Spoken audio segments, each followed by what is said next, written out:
ఆకాశం నుంచి వర్షపు నీళ్లు కాదు, నల్లటి ద్రావణం కురిస్తే తెల్లవారేసరికే నగరమంతా నలుపు రంగులో కనిపిస్తే రోడ్లపై నల్లటి నీళ్లు పారుతూ ఉంటే ఇది సినిమా సీన్ కాదు, యుద్ధం సృష్టించిన కొత్త విపత్తు. యుద్ధం అంటే బాంబులు, క్షిపణులు, డ్రోన్లే కాదు, వాటి కాలుష్య ప్రభావం ప్రకృతిపై ఎంత తీవ్రంగా ఉంటుందో రష్యాలో తెలిసింది. ఉక్రెయిన్ భారీ డ్రోన్ దాడుల తర్వాత రష్యా రాజధాని మాస్కోలో కురిసిన బ్లాక్ రెయిన్ ఇప్పుడు ప్రపంచవ్యాప్తంగా హాట్ టాపిక్ గా మారింది. అసలు ఈ నల్లటి వర్షం ఎందుకు కురిసింది, దీని వెనుక ఉన్న సైన్స్ ఏంటి, అది ప్రజలకు ఎంత ప్రమాదం? Watch the story.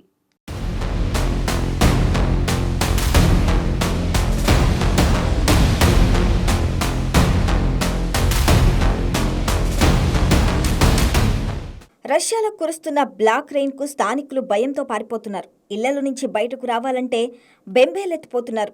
ఈ కాలుష్య వర్షం దాటికి వైట్ కార్లన్నీ బ్లాక్గా మారిపోయాయి. తెల్లని బిల్డింగులు, అపార్ట్మెంట్లన్నీ నలుపు రంగులో కనిపిస్తున్నాయి.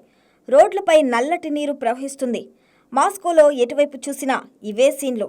రష్యా రాజధాని మాస్కోతో పాటు ఆ పరిసర ప్రాంతాల్లోని క్రూడ్ ఆయిల్ రిఫైనరీలు, కీలక మౌలిక సదుపాయాలు, ఇతర ప్రాంతాలను టార్గెట్ చేసి ఉక్రెయిన్ భారీ ఎత్తున డ్రోన్ దాడులు నిర్వహించిన కొద్ది గంటల్లోనే ఈ విచిత్ర పరిస్థితులు చోటు చేసుకుంది. వందల సంఖ్యలో డ్రోన్లు ఒకేసారి దాడి చేయడంతో ఆకాశమంతా నల్లటి పొగతో కప్పుకుపోయింది. తర్వాత కొన్ని గంటల్లోనే బూడిదతో కూడిన నల్లటి వర్షం కురిసింది. ఈ వర్షంలో కాలుష్య కణాలు, బూడిద మిశ్రమం ఉందని స్థానికులు చెబుతున్నారు.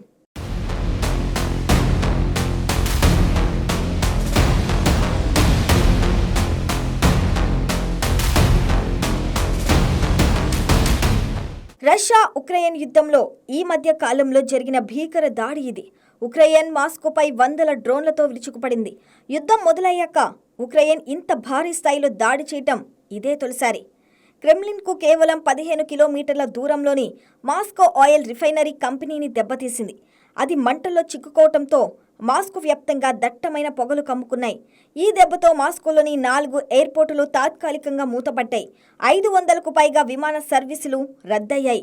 డ్రోన్ శకనాలతో మాస్కోలో చాలా భవనాలు దెబ్బతిన్నాయి. పదుల సంఖ్యలో జనం గాయపడ్డారు. అయితే మొత్తంగా 550కి పైగా డ్రోన్లను తమ ఎయిర్ డిఫెన్స్ సిస్టమ్ తిప్పికొట్టాయని రష్యా రక్షణ శాఖ తెలిపింది. కజన్ సిటీలో ఏషియన్ నేషనల్ సమ్మిట్ జరగటానికి కొన్ని గంటల ముందు ఈ దాడి జరగడం కలకలం రేపింది.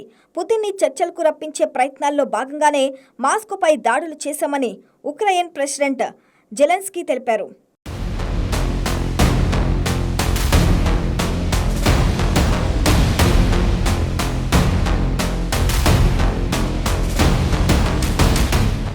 రష్యాపై ఉక్రెయిన్ జరిపిన ఈ భారీ డ్రోన్ దాడి ఎంత సంచలనంగా మారింది. ఇప్పుడు ఆ దాడి తర్వాత కురుస్తున్న బ్లాక్ రెయిన్ కూడా వరల్డ్ వైడ్ హాట్ డిబేట్కు దారితీసింది.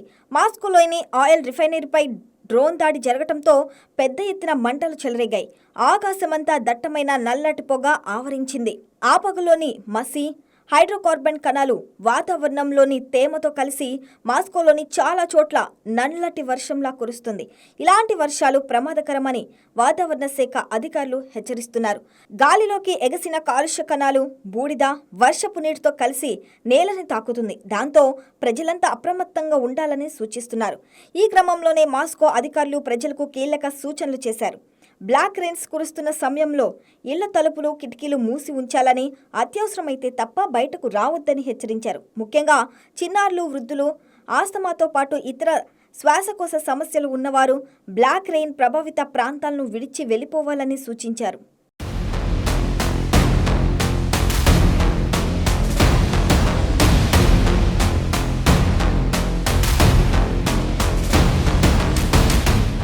ఇప్పటికే మాస్కోలో నల్లటి వర్షం కారణంగా ప్రజలు అనేక ఆరోగ్య సమస్యలను ఎదుర్కొంటున్నట్లు రిపోర్ట్స్ వస్తున్నాయి.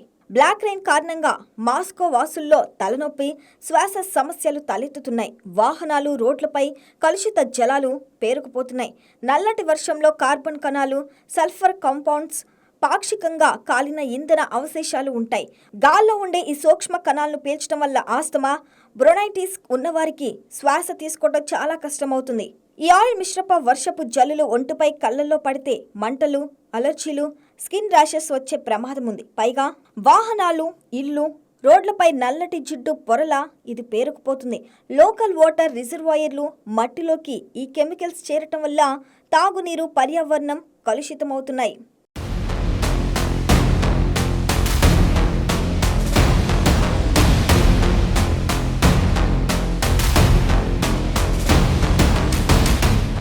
బ్లాక్ రెయిన్ వల్ల మాస్కోలో ప్రస్తుతానికి ఆరోగ్య సంక్షోభం ఏమీ రాలేదు కానీ ప్రమాదం పూర్తిగా తప్పిందని మాత్రం చెప్పలేం. ఈ పరిస్థితుల నుంచి బయటపడేందుకు అధికార యంత్రాంగం తగిన చర్యలు తీసుకుంటుంది. మరో 2-3 రోజుల పాటు ఈ మసి రేణువుల ప్రభావం గాల్లో ఉండే అవకాశం ఉందని వాతావరణ నిపుణులు అంచనా వేస్తున్నారు. కాబట్టి మాస్కో వాసులు బ్లాక్ రెయిన్ జల్లుల్లో తడవకుండా బయట తిరిగేటప్పుడు మాస్కులు ధరిస్తూ తగిన జాగ్రత్తలు పాటించాలని సూచిస్తున్నారు.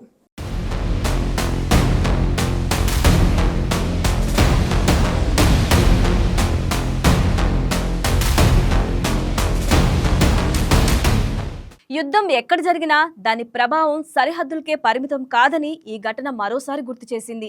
యుద్ధంలో దాడులు కొన్ని గంటల్లో ముగిసిపోవచ్చు, కానీ వాటి ప్రభావం రోజుల తరబడి వెంటాడుతుంది.